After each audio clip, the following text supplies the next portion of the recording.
Hi, and welcome to Indie Learning Music Tutor. I am your tutor, Harry, and today we are going to talk about triplets. Triplets come in many forms. Again, the handout, which is available at my Patreon as a PGN image.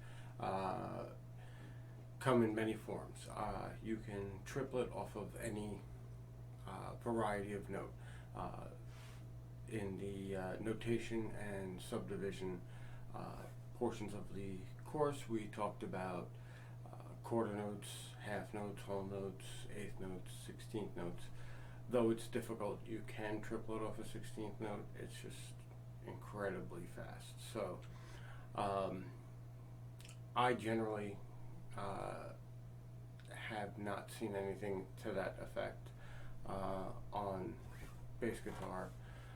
I'm sure somewhere it exists. When you do a triplet, basically what you're doing is you're taking the note space and you're filling it with 3 punctuations. On a whole note, you would divide it by shortened half notes. So like a whole note would be 1, 2, 3, 4, 4, 1 and 1 and that would be a triplet whole note. It's denoted by half notes with a little 3 over it. More commonly, you'll find tripleted halves and eighths, halves and quarter notes, which are represented by quarter notes and eighth notes respectively. So if you have a beat of 1, 2, 3, 4, you're going to have 6 equal divisions there if you have 2 half note triplets. So 1, 2, 3, 4, you could easily go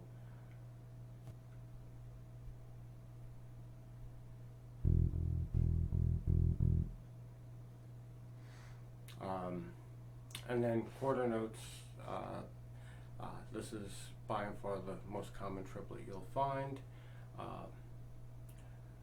1 and 2 and 3 and 4 and 1 and 2 and 3 and 4 and the rest of this lesson is really based off of the quarter triplet because it's the most common. It's one you'll see the most often. You can triplet off of an eighth note. It turns into 16ths, which then you would have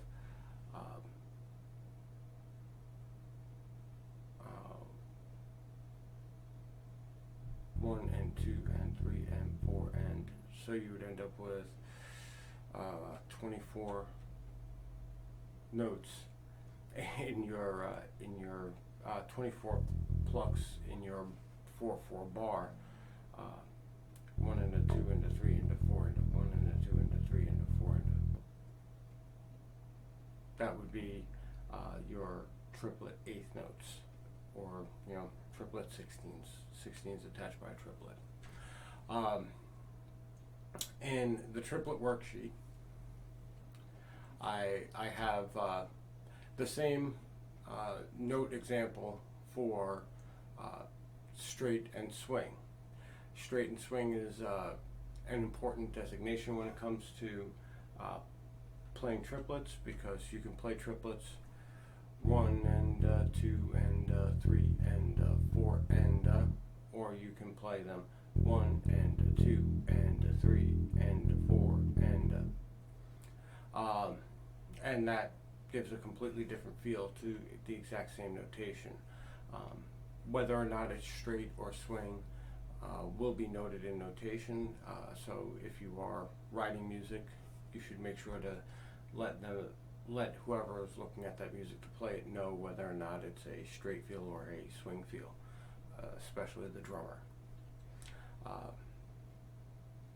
I have some examples of straight and swing on my cajon, and those are here.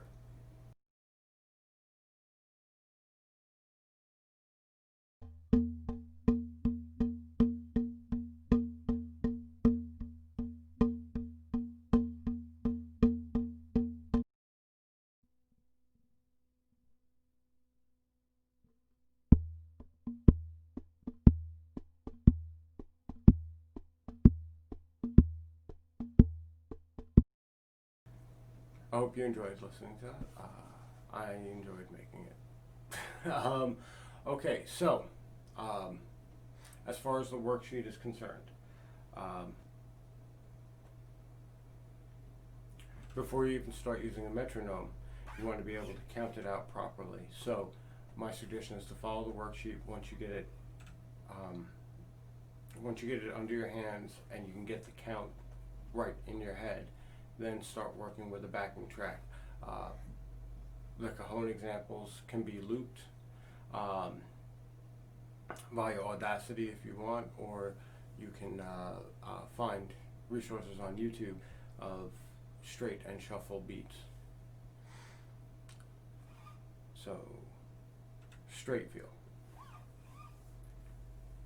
1 and 2 and 3 and 4 and 1 and 2 and 3 and 4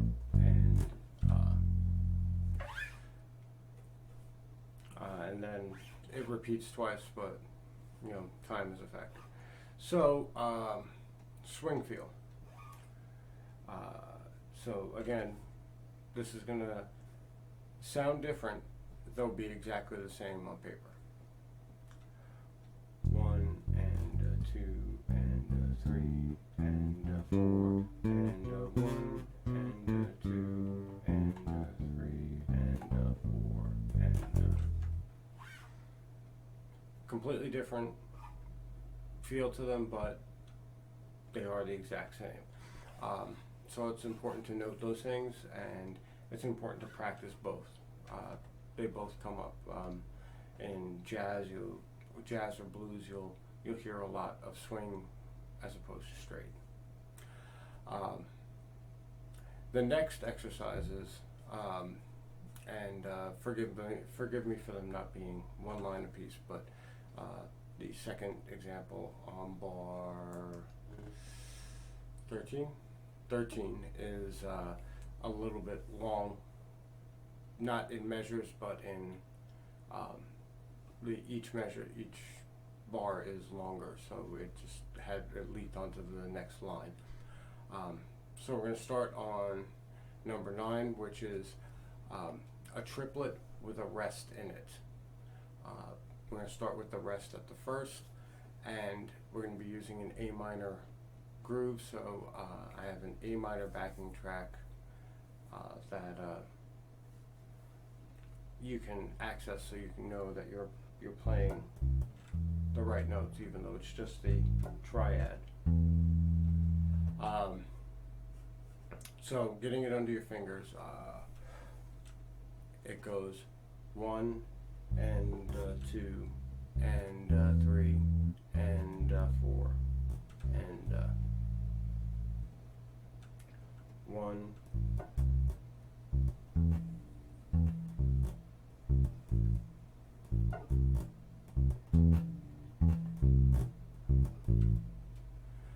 Pretty straightforward. The second example, I double up the notes because it's more of like a bossa type of beat, and when you double up the notes, you get that bossa sense to it. So I'll run through 2 measures of it. So it's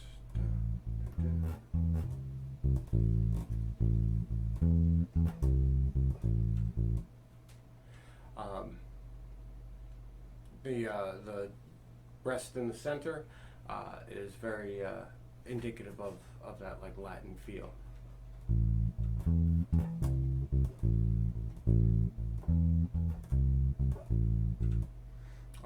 You could, just as easily.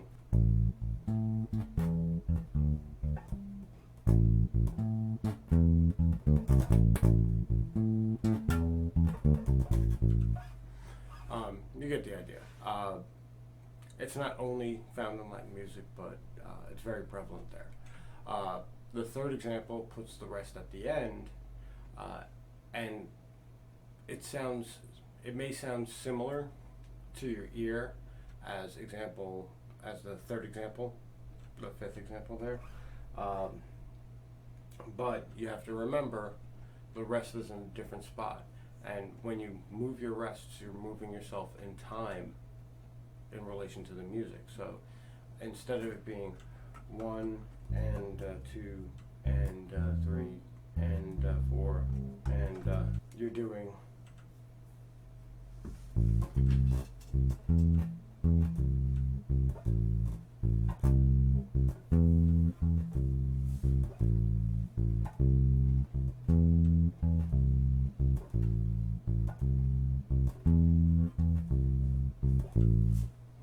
it's different than 1.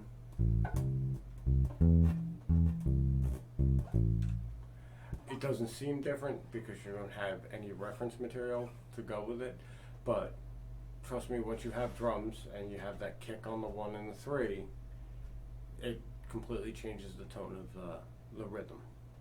As far as the groove grid is concerned, here is the triplet groove grid again. The grid is divided by 3 as opposed to 4 with a regular 16th note groove grid setup. And you notice the and as opposed to the E and on the 16th groove grid. Populating it is exactly the same, you just have to count differently.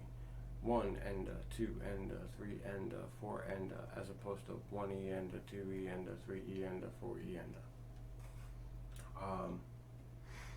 outside of that, that's triplets. Work on the worksheet. Try to get your triplet.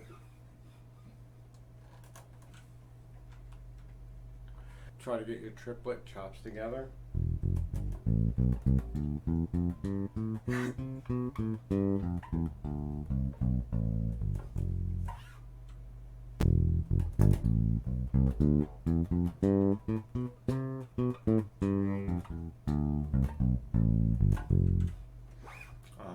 Also try to get the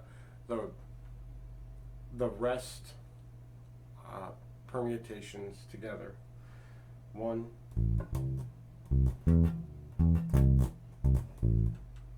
1 and 2 and 3 and 4 and 1 and 2 and 3 and 4 and 1, 2.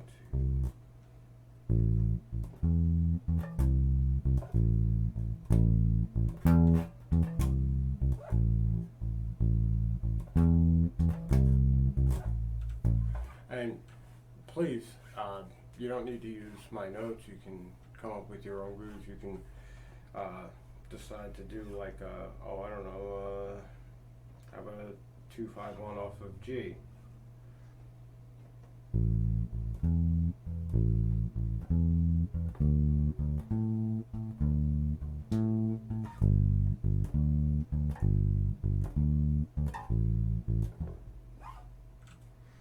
You get the idea. You can mix match any of these rhythm templates all over the fretboard, and I actually recommend it. It gets you comfortable playing anywhere.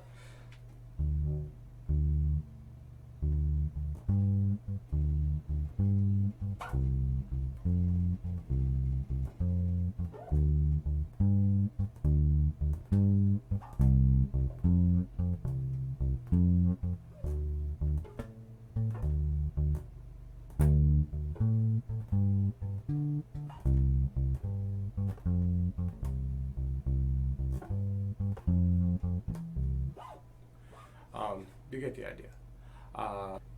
Thank you for watching.